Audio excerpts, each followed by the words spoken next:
Ask commuters in Gosford what they think about train services, and this is often the response. Terrible. If we miss the train, we have to wait for another hour, hour and a half. I'm used to the London transport where it's a minute. They're pretty late all the time.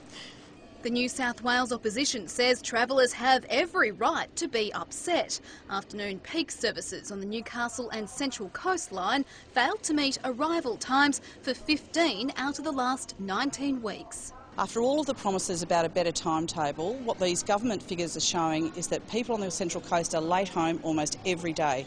Department of Transport figures show since the new timetable was introduced last October, services have repeatedly failed to meet the government's on-time arrival target of 92%. Just in the last couple of days, more disruptions. We know there are significant issues about the breakdown of freight trains, but the government's been completely silent on what it's doing about managing that challenge between freight trains and passenger trains. Although not everyone thinks there's an issue. Most of the time, yeah. So you're happy? Yeah, I'm quite happy with that.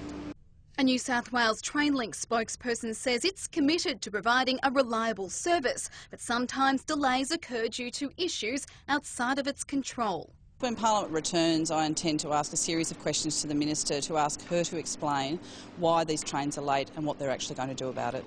Depending on who you talk to, the problem's far beyond the world of politics. But the trains have never been good in Sydney, ever, for 30 years. Doesn't matter which government it is. Amanda Douglas, NBN News.